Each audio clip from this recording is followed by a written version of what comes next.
Well, I think, one of the questions that I have when I sit with Dean Wilson and I'm walking away is, the question that I walk away with is, are you all in? And I think that's really what I would hope you take from this interview that we've had here, and that is the question of our own lives. Are we all in with the Lord? I'm John Mullen, and you've met me already. This is Dean Wilson, and we're suffering for the Lord here in Santa Barbara. So we want to start out just to share that with you. But Dean, it's just a pleasure to interview you. First of all, because we've known each other for 18 years, but also I've been a recipient of your ministry. And so we'll get to that a little bit later.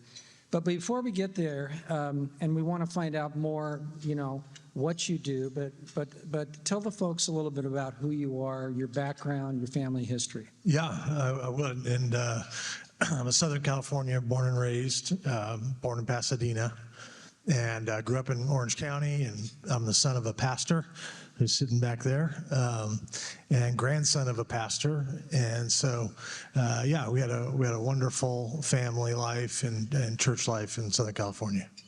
So tell us a little bit, because you're not sharing some things right now, you're keeping them from the audience, and that is, when you were a kid, a young boy, there were some things about you that were a little peculiar. I told John, junior high was like a low point for me, imagine short, red hair, freckles, and a gap in my teeth.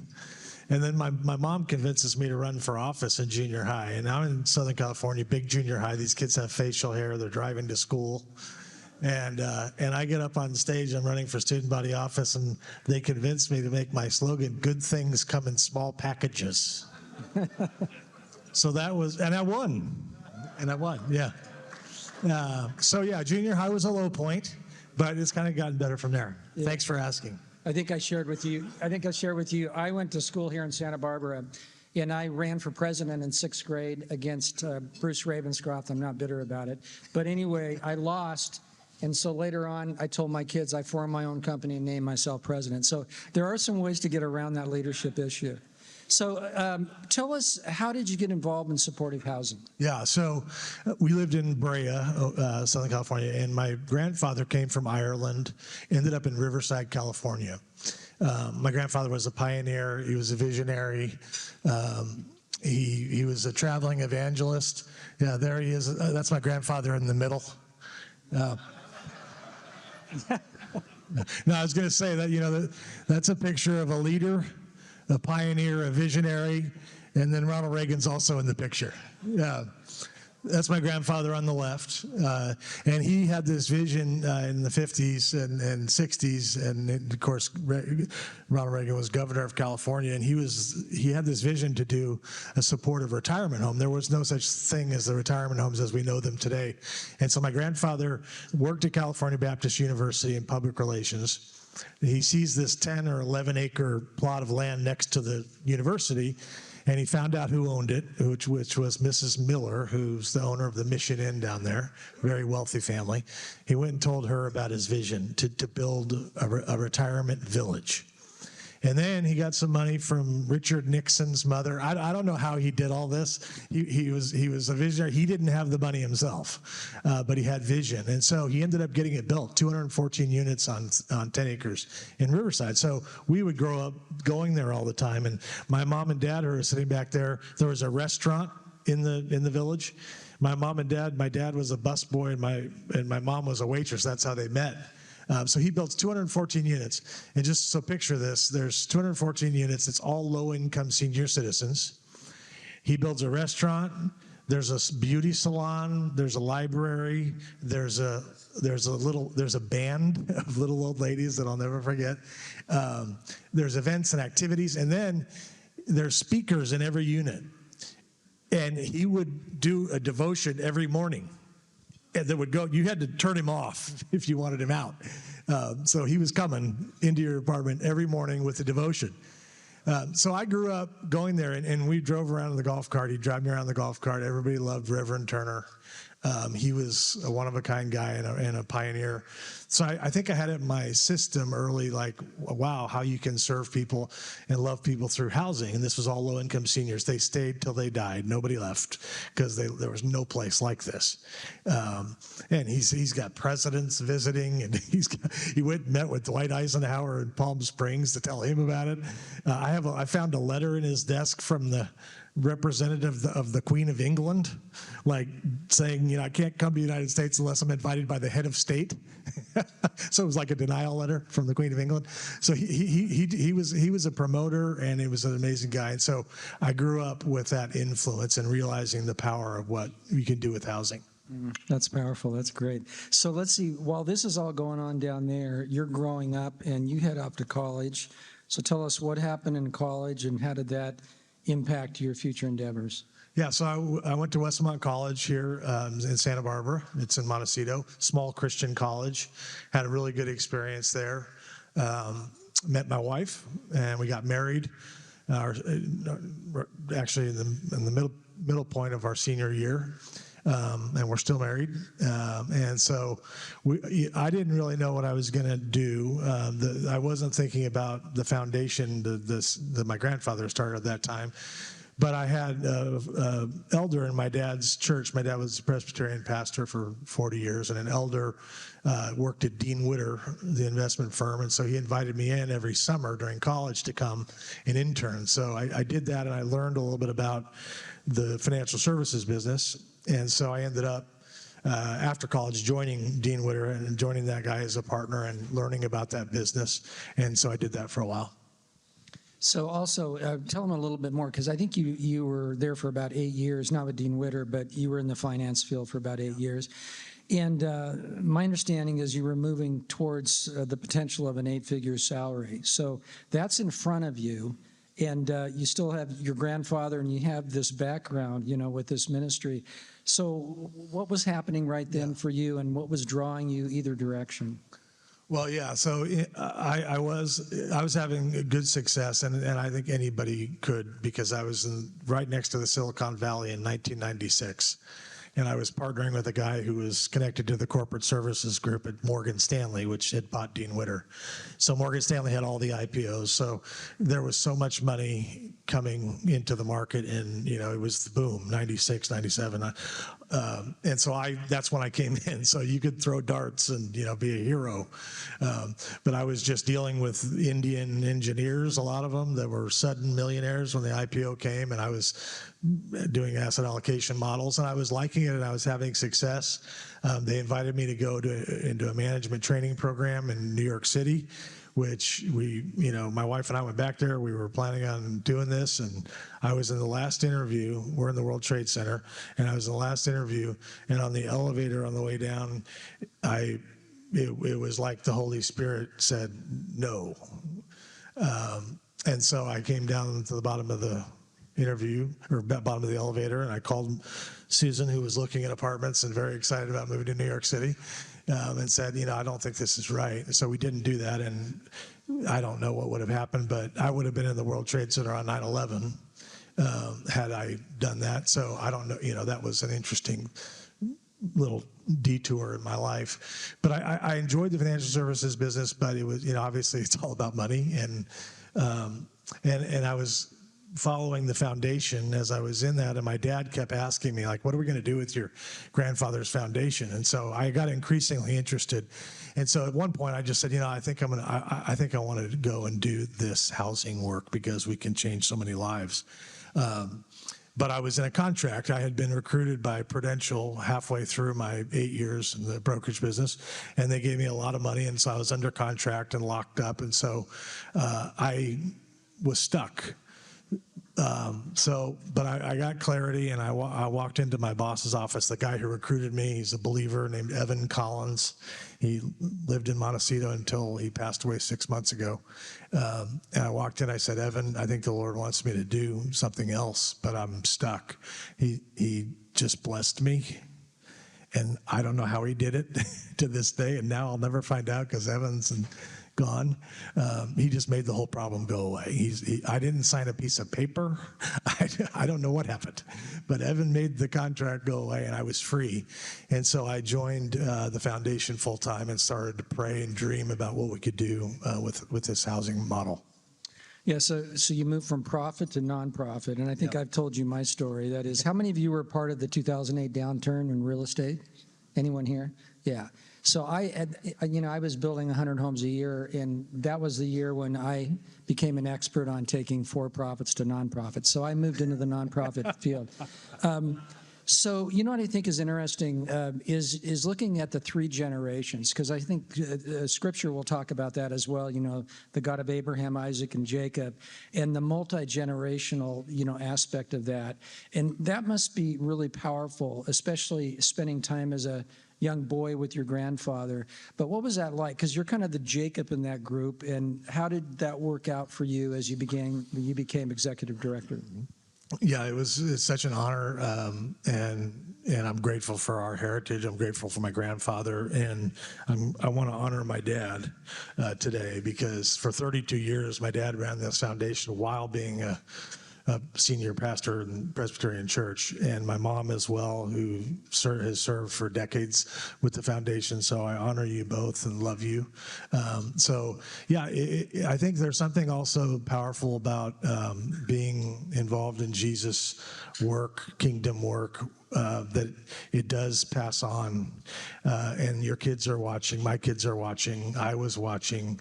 And my grandfather was all about other people. He didn't do this to get rich, and nothing wrong with getting rich. My grandfather was all about the people. And I was thinking about this morning, the world is such a mess.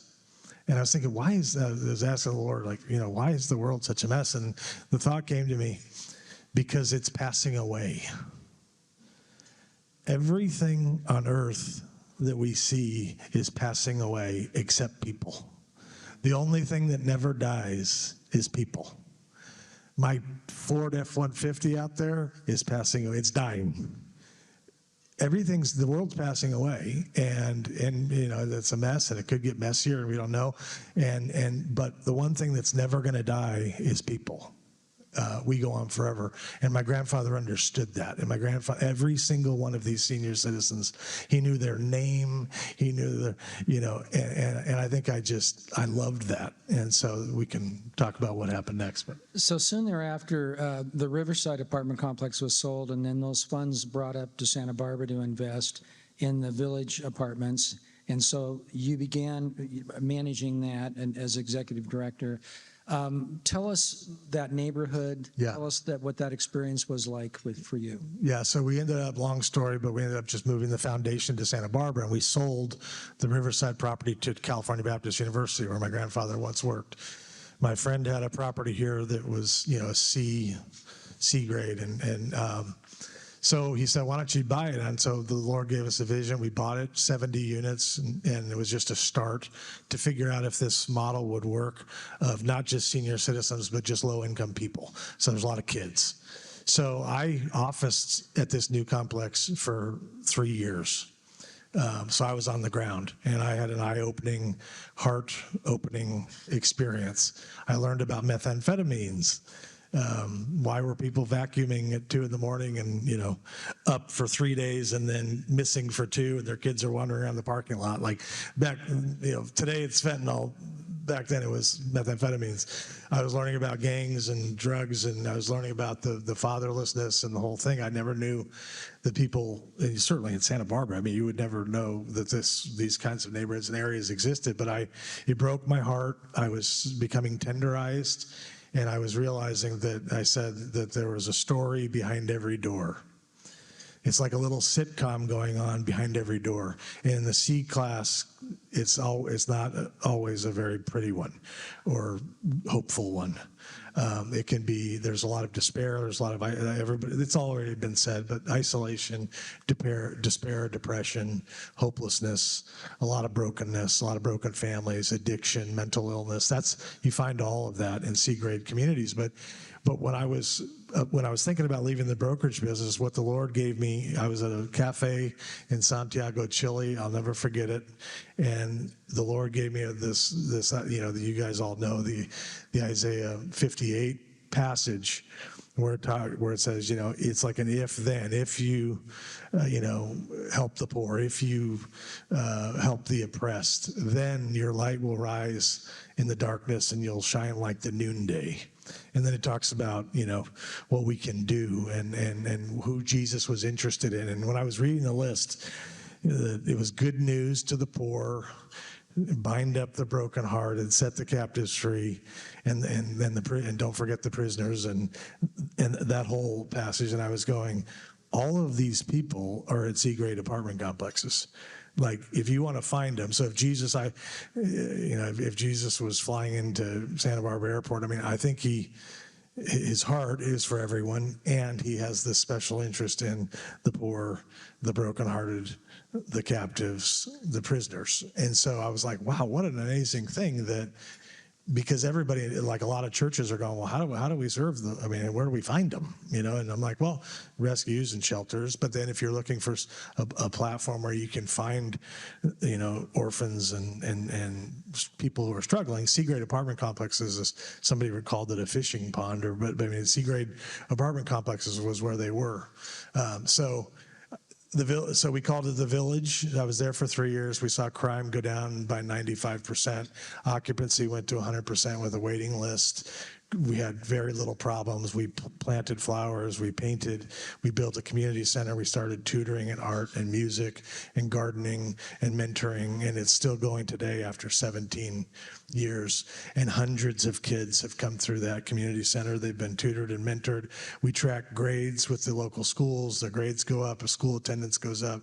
So it's not, I'm telling you like the good stuff. It's very messy business. The property management side of Seeger, everyone knows that. So we don't property manage, but we have excellent property managers who handle that. But we had an office of the police department that we moved in, gave them a room an office in the community center for a period of time till we didn't need them there anymore. I had an off-duty police officer live there for free to give me intelligence on where the drug dealers were. So we got them out. And so it was a wonderful experience at the Village. People's lives were changed. And then you're going to ask me about Linda Wilson, aren't you? Is that the next question? Maybe not. I don't know. I'll think about that. So this is about the time that I became involved in the Village. So just so you all know, I built a development up on the hill, and I didn't really venture down into the west side of Santa Barbara. And this was an interesting neighborhood because right next door to him is a slumlord, and he doesn't rent month by month. He rents by occupancy. So he has 9 people in each apartment. So this is next to the Village. And anyway, I was invited to come down, and then we started some Bible studies. And I was amazed because I think for me, being in a wealthy community like Santa Barbara, coming down and seeing these people and how rich they were rich people because of what we saw inside of them. Remember that? And so tell everyone a little bit about Linda Wilson. We both met her during one of our Bible studies. Yeah, they came to me, because I was officing there. They came to me and they asked me to start a Bible study, and so we started a prayer and sharing meeting once a week. And this gal that you're seeing on the right, her name was Linda Wilson. So she came and she told me, Dean, I've done everything. She listed it, prostitution, drugs, gangs, alcoholism, burned every bridge, broke every rule, arrests, the whole thing. So she told me that, and I said, okay, well, come to our meeting and we'll hang out, and so she did. She was in isolation in her studio apartment. Nobody knew her. She didn't know anybody. She started coming to this prayer and sharing meeting, and one night when she came, she said, she's weeping, and she said, I was just given this diagnosis that I have 6 months to live.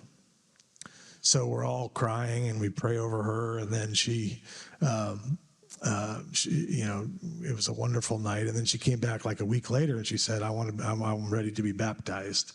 So I said, great, how about tonight? I have a jacuzzi. And so that night, we put flyers on every unit at the Village. come on up for a barbecue. 80 people showed up in my backyard, and we baptized. That picture was the night of her baptism. And the reason I always think about Linda Wilson, she ended up living 2 more years, surrounded by community. They took care of her. They took her to doctor's appointments. They cleaned. They vacuumed. They took her to, I mean, it was amazing. And she didn't die alone. She died with people around her worshiping. And I always think about Linda because that crystallizes to me why we're all doing this. I mean, you guys we're small, but this is why we're doing this, because Linda Wilson's in heaven today. And she went from isolation to community. She went from despair to a glimmer of hope. She had something to look forward to, and now she's in glory. Like, that just gives me the chills talking about it, because that crystallizes for me, why are we here? Why are we even bothering? It's because people go on forever. Our cars wear out, our shoes wear out, houses are going to crumble, kings and kingdoms will all pass away. But there's something about that name, and people go on forever. And so Linda Wilson goes on forever, and it's worth all the tea in China.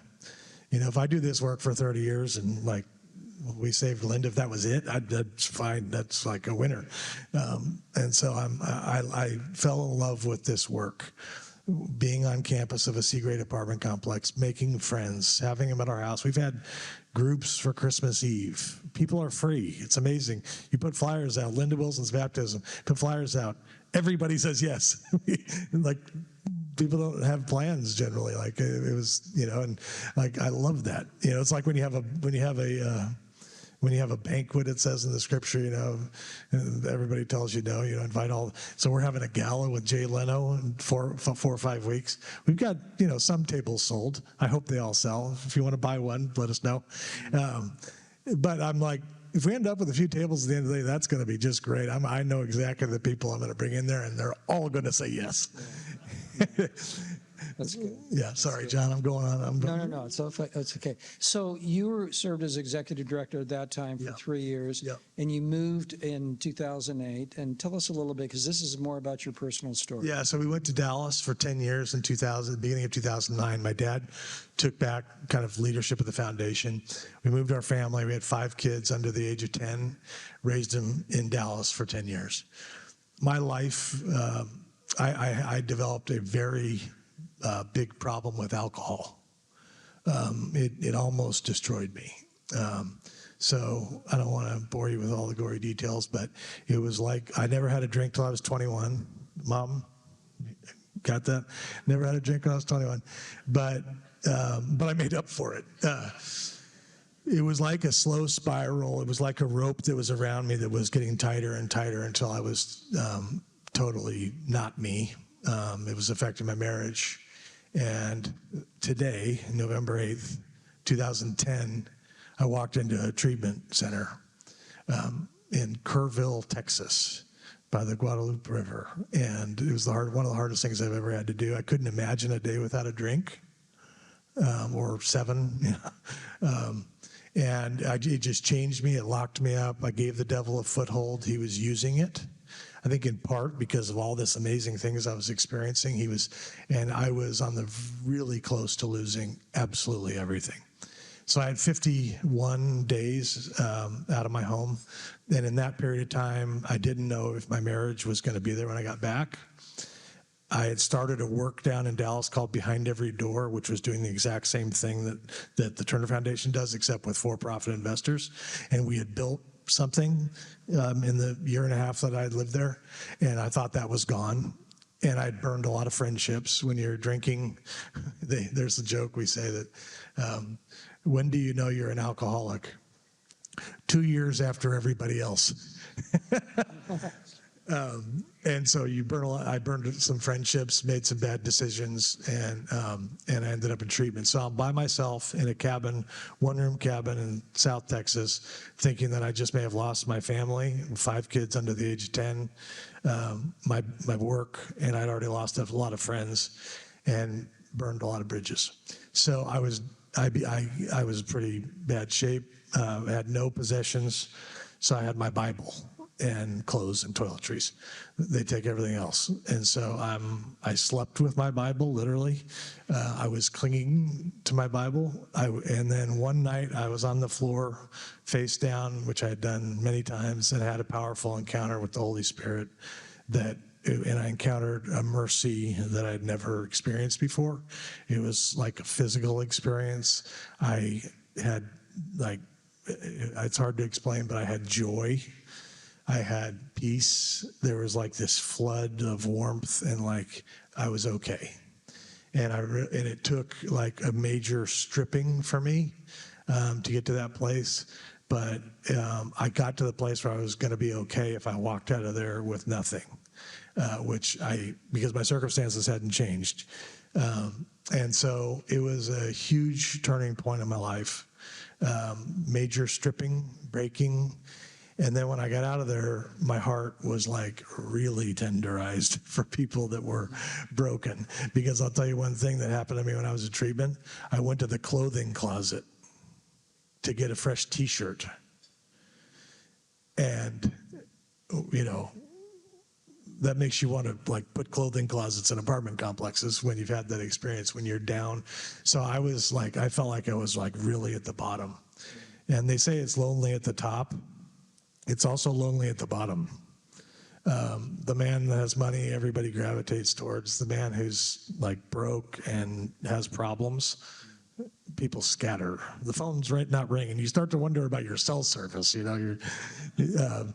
The phone's not ringing. That was the place I was at, and it was the worst place I've been, and then the best place I've ever been. I didn't like fall from. Sorry, John, I'm almost done. I didn't fall from grace like we often say about people that fall from grace.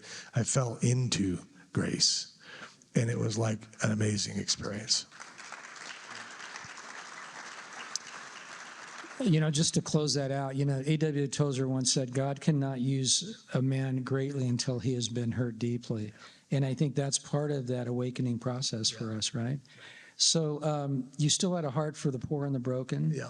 And now you're in Dallas. And now you're back looking at complexes. So tell us the next step and season of your life. So we bought a 488-unit complex in South Oak Cliff.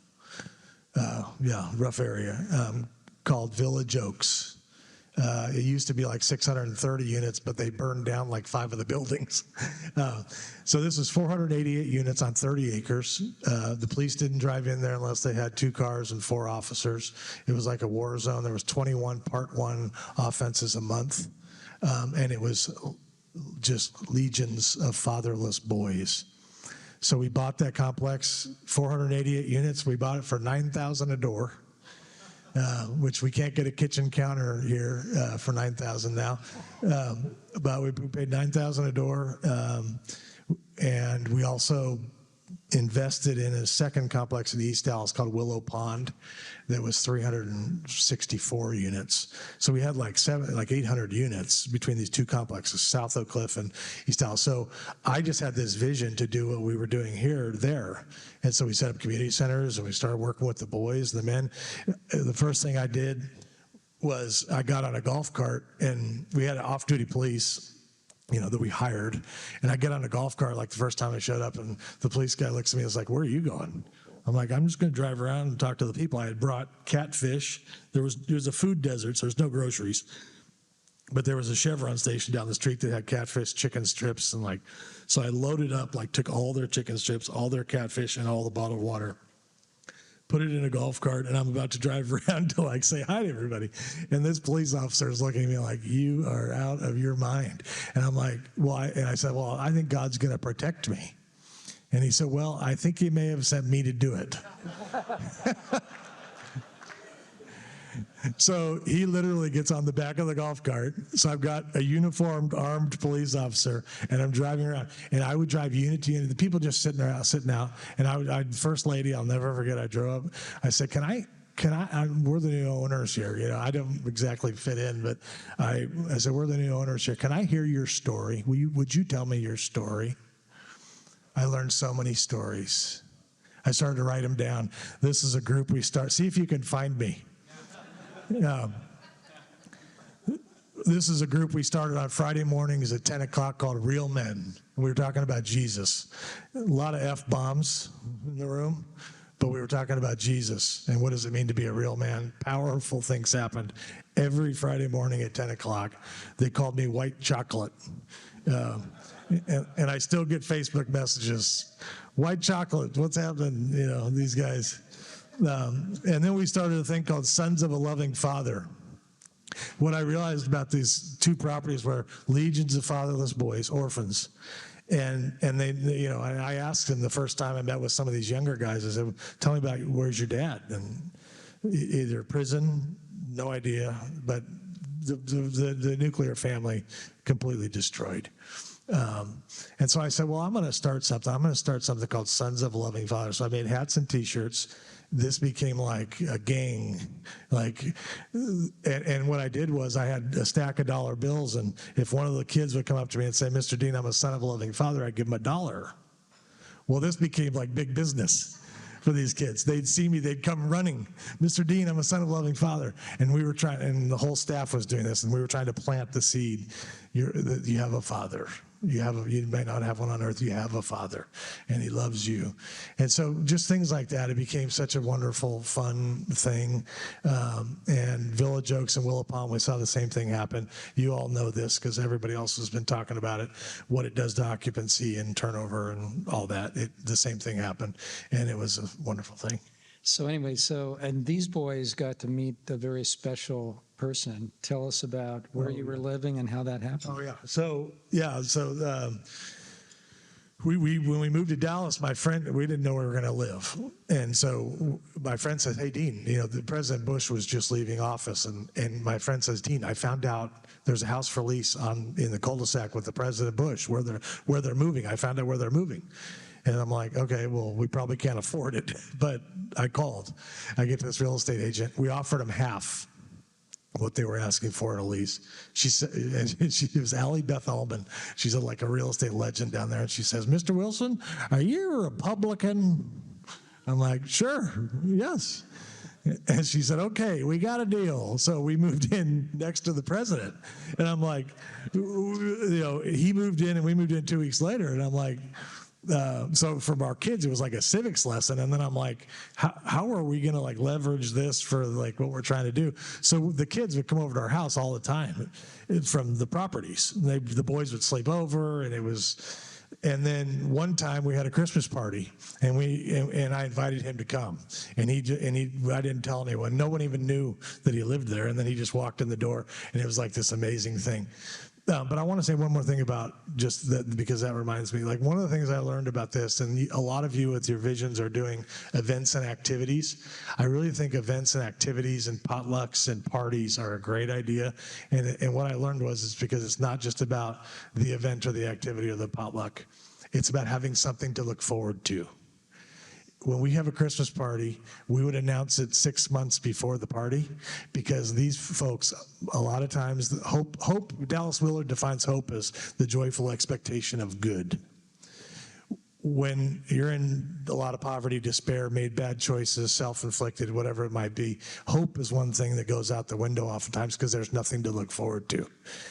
We wanted to give them something to look forward to, and that's why we want to help with college. That's why we want to help with anything we can, because it brings hope. Like, so if we're having a Christmas party, let's advertise it early so that they can spend 5 months being excited about this. It's not just about that night. So hope is such a good thing. That's great. And so what brought you then? There was a point in time where you moved back to Santa Barbara. So tell us about that transition and what you came back to when you arrived at the village in Santa Barbara. Yeah, so we came back after 10 years, decided to come home, and our firstborn was going to Westmont College, and so it was a good natural time. I mean, my parents, who had, again, done such a wonderful job for all those years, were ready to kind of step back a little bit. So I had taken a job, actually, in L.A., and I worked for 2 years in L.A., but then my dad said I want to retire, and so the board went through a process, and I ended up getting the job after a 10-month process, which I'm so grateful for. I still can't believe I get to be in this position and fill my dad's shoes and my grandfather. I'm so grateful. And now we're just starting to look forward. We still have the Village and the Lighthouse. This year we've added 3, they said it on the video, but 3 these houses for homeless young people, 18 to 24, transitional age youth. So now we have these 5 properties. And we just want to do more and more with housing to love and serve people. Great. So what's your vision for the future here for the Turner Foundation? Yeah, so our vision is hopeful housing. That's what we call it, hopeful housing, which is caring about the people, learning their names. I'd like to train a whole new crop of young people to go out. People, it's all been said today already, the church going. They need a vision. They need a way to do it, and we have that, and we have the people. So if you're interested in orphans and mentoring, we got them. If you're interested in serving, throwing a party for our residents, we give $100 gift cards to every unit around Christmas time. We have volunteers come and do that. We have volunteers come and hand out full turkey dinners to we'll do that in a week or two for every unit. There's plenty of ways to serve, and serving without an agenda. You don't have to. The churches that would come to me in Dallas with a tract and they had their brochure, I said, put all the tracts and the brochures away. We're here to serve. We're here to serve the people. No hook. Love. It'll come. We'll win them. That's the easy thing. Serve, long term. And so that's what we do. That's what we want to do. We want to do it with transitional age youth at these houses. We want to do it in multifamily setting. I want to go all over the country. If anybody has any ideas, we have a team, we love this. I love this. And so we just want to do more hopeful housing. Yeah, that's great. I do want to make a statement just about Dean at this point, and that is living here in Santa Barbara, being in the Christian community, and just opportunities where Dean is speaking around the community. He just has inspired so many people in this community, and I believe that it's brought a different atmosphere to Santa Barbara because God has brought Dean Wilson here. But tell us, Dean, who inspired you? Where's your inspiration come from? Yeah, that's right. Yeah. So I just want to tell, this was 1 minute, we're out of time, but you guys have heard of George Muller, or Muller, they call him, but this guy has become like a hero to me, and you can see his picture in a second. So the story about George Muller, he's born in 1805 and the King of Prussia, okay? He has 50 cents and he has a vision to do an orphan home in his house. He lived at 6 Wilson Street. He turned his home into a place for orphans. Then he got 2 homes and 3 homes and 5 homes. And he kept growing, and it was all faith. God provided. He never asked anyone for any money. God gave him the money. And he also said he never hoarded money, because he said, if I hoard money, then I'm not trusting God. And if I hoard money, then he's not going to he's not going to keep the supply going. He's going to say, well, you already got it. Go to your hoarding. He didn't hoard money. He trusted God 100%. He made 151 pounds a year. That was his income at age 26. He was a rebel, drinker, prison at 16. He was kind of a rebel. His dad was a tax collector. He ended up stealing money from the government when his dad was away. So he's kind of a rebel, met the Lord, 26 years old, starts this vision, has this vision with his wife to do orphan homes, turns his home into one. It was a rented home, turned it into an orphanage. Then he got 2 and 3. Then he got huge gifts, came out of nowhere from God, built this huge orphan facility. So he kept going and going. He prayed about everything, and he expected his prayers to be answered. That's what he said. He expected his prayers to be answered, and he waited on the Lord. And if they were running out of money or they were worried about food for the orphans, he'd have his staff, they'd all be on their knees, and they'd pray, and then something would happen. And there's all these stories about him. So long story short, George Muller, he ended up going on missionary journeys at the end of his life. The last 17 years, he was preaching the gospel. George Muller died on March 10th, 1898 at age 92. George had cared for 10,024 orphans during his lifetime. He established 117 schools, providing Christian education to 120,000 children. And then go to the next slide. Over 10,000 people attended his funeral. And 1,500 of those were the orphans. There it is. That's his funeral. 1,500 orphans attended this man's funeral. Why? He had a vision. He used real estate, trusted God, started with 50 cents. Imagine the possibilities for this group. He had 50 cents, but he was all in. 1,500 orphans at his funeral. You want to talk about in God's economy? This guy is having a party up there. What a reward. So I wanted to just say the story of George Muller because it's really inspiring, and maybe we could all take something from that. That's beautiful. Well, I think, one of the questions that I have when I sit with Dean Wilson and I'm walking away is, the question that I walk away with is, are you all in? And I think that's really what I would hope you take from this interview that we've had here, and that is the question of our own lives. Are we all in with the Lord? And I just love that Jesus said, I will not leave you as orphans. And I believe a part of that is the Holy Spirit was coming, but the Holy Spirit in us as we reach the world will help those that have an orphan spirit to understand that they are sons of their Father. So anyway, let's give Dean a hand here as he just did a great job this morning. Thank you, Dean.